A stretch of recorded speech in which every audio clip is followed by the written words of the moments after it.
मित्रों, आज 23 सितंबर है और ये कोई आम दिन नहीं है। आज ही के दिन करीब 101 साल पहले भारत के राजपूत रणबांकुरों ने इजराइल को आजाद कराया था। दोस्तों, आज हम आपको एक ऐसे युद्ध के बारे में बताएंगे जिससे हर भारतवासी का सीना गर्व से चौड़ा हो जाएगा। ये युद्ध कोई आम युद्ध नहीं था।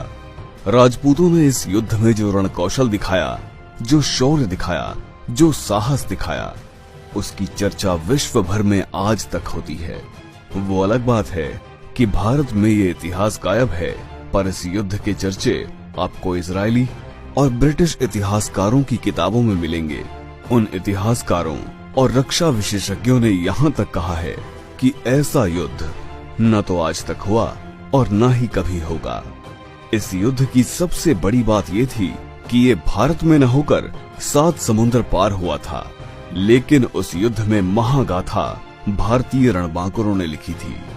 इस युद्ध की सबसे अद्भुत बात ये थी कि जहां हाइफा पर पहले से कब्जा जमाए हुए ऑटोमन सेना के पास मशीन गन, तोपों जैसे हथियार थे और भारत के राजपूतों के पास सिर्फ उनके वफादार घोड़े और तलवारें थीं।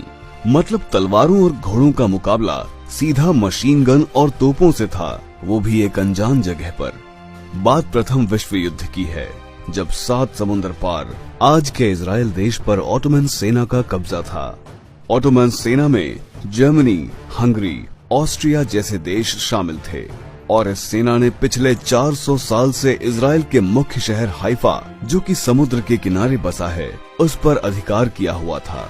अंग्रेजी सेना ने इसे छुड़ाने के बहुत प्रयास किए, पर हर बार शिकस्त ही मिली। इसके बाद अंग्रेज अधिकारियों ने भारत की घुड़सवार सेना से मदद ली। उन्होंने जोधपुर महाराज सर प्रताप सिंह से इस युद्ध के लिए देश की सबसे ताकतवर घुड़सवार सेना जोधपुर लांसर्स को भेजने की बात कही। आगे युद्ध में जो हुआ उसको आप इन कम और सरल शब्दों में समझिए। सबसे बड़ी बात ये थी कि ये जंग प्रथम विश्व युद्ध में राजपूत रणबांकुरों व ऑटोमन सेना के बीच लड़ी गई थी। इसी युद्ध के चलते इजराइल आज भी भारत का आभारी है। उन राजपूत रणबांकुरों के कारण भारत और इजराइल के रिश्ते आज इतने मजबूत हैं। ये विश्व की पहली और आखिरी जंग थी जिसमें तलवार और भालों से सज्जित घुड़सवार सेना का मुकाबला ऑटोमन सेना की मशीन गन और तोपों से हुआ। एक वाकया जिसका जिक्र आज भी होता है, जब अंग्रेज सैन्य अधिकारी ने मेजर दलपत सिंह से कहा कि आप तलवारों के दम पर ऑटोमन सेना का मुकाबला नहीं कर सकते हैं, इसलिए आपको ये युद्ध नहीं लड़ना चाहिए। तो दलपत सिंह ने जवाब दिया, हम राजपूत हैं, एक बार युद्ध के मैदान में उतर गए तो वापस नहीं मुड़ते। अब जो होगा वो युद्ध करके ही होगा। भारतीय सेना का नेतृत्व मेजर ठाकुर दलपत सिंह शेखावत कर रहे थे। दुनिया में राजपूतों से बेहतर और बहादुर कैवलरी चार्ज कोई नहीं कर सकता, और राजपूतों में भी मारवाड़ के राजपूतों से बेहतर कैवलरी चार्जर नहीं हुए। ये संयोग ही है कि दुनिया के आखिरी सफल और बहादुर कैवलरी चार्ज भी इसी मारवाड़ के सबसे एलीट जोधपुर लांसर्स के नाम है। मैसूर लांसर्स सहयोगात्मक रोल में थे। सिर्फ 1 घंटे में इन राजपूत शेरों ने 400 साल से गुलाम हाइफा शहर को दुश्मनों से आजाद करा लिया। इस युद्ध में 900 भारतीय सैनिक व 60 घोड़े वीर गति को प्राप्त हुए। इन्हीं की याद में दिल्ली में हाइफा चौक का निर्माण किया गया।